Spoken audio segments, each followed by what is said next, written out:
Please welcome United States Secretary of Agriculture, Tom Vilsack.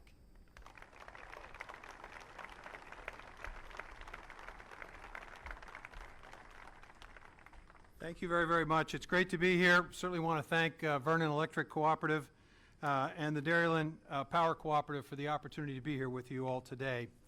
You know, 5 years ago at the World Dairy Expo here in Wisconsin, then Secretary of Agriculture Sonny Perdue spoke a harsh truth to all of us about those who care about small and mid-sized farming operations and the important role they play in rural America.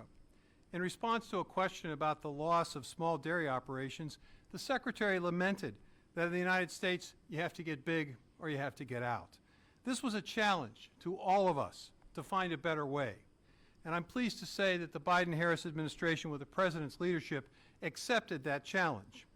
With the passage of the American Rescue Plan, the bipartisan infrastructure law, the President's Inflation Reduction Act, and other available USDA resources, we are developing new fields of expanded opportunity for small and mid-sized family farming operations, opportunities that will complement and not compete with the important work of large-scale commercial-sized agriculture. Our approach is simple. When you consider that 90% of American farm families are relying on the jobs and off-farm income from those jobs to help stay on the farm, it raises a fundamental question. And that question is, why can't we have a system in which it's the farm that works harder rather than the farm family? In real terms, that's what we're now doing here in Wisconsin and across the United States. Here's what it looks like. You only need to look at what is happening here, Governor Evers, in your home state of Wisconsin. The USDA and DeLong Company, for example, are partnering to pay farmers here in Wisconsin and 6 other states to offset the cost of growing crops using climate-smart and sustainable practices. In addition to lowering the cost of growing those crops, these farmers will also receive a premium for the grain and the fruit that is being produced from these climate-smart practices. In fact, some of that grain and fruit is finding its way to the Central Standard Distillery in Milwaukee, Wisconsin, to make a variety of climate-smart spirits. I'm told, Governor, that, and I understand that the cherry vodka is quite a hit.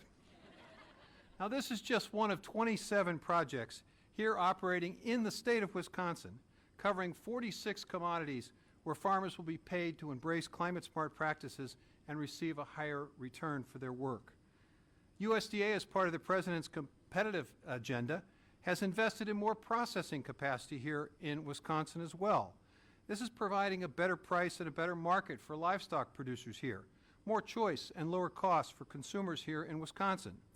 USDA provided funding, for example, for the Crescent Meats facility in Chippewa County. That expansion project created new markets and better markets for producers of cattle, hog, lamb, and other species. They're now making a variety of specialty products. This is just one example here in Wisconsin of 17 investments we've made to expand processing capacity and more market opportunity. Now, we're here today to celebrate an historic investment in the New Era program. Now, I'd like to be able to make that announcement, but I think the boss would be upset if I did. So I'm not going to make the announcement, but I am going to say that this is another new field of expanded opportunity. Recently, I was outside of Green Bay, Wisconsin, at the Dairy Dreams dairy operation. That dairy is converting the manure from their operation into a variety of organic fertilizers that they now use on their fields to reduce the cost of raising the feed for their cattle. This saves us a significant amount of cost on the cost of fertilizer. In addition, this dairy operation is also selling the methane from that manure to a renewable gas company, which is developing a new stream of income for that dairy operation. Finally, we're working to make sure that American agriculture leads the way in the development and investing in new bio-based products, like sustainable aviation fuel made from agricultural products. Now, this opportunity is going to more than double the amount of biofuel production in the U.S. Now, that means higher income for farmers, particularly in the Midwest, and better paying rural jobs for those in Wisconsin. The investments and the historic investment the President will announce today are creating new and expanded opportunities for small and mid-sized family farming operations. Now, this is good news. This is good news for Wisconsin, it's good news for rural America, and it's good for all of America, because when farmers do well, rural America does well, and when rural America does well, all of America does well.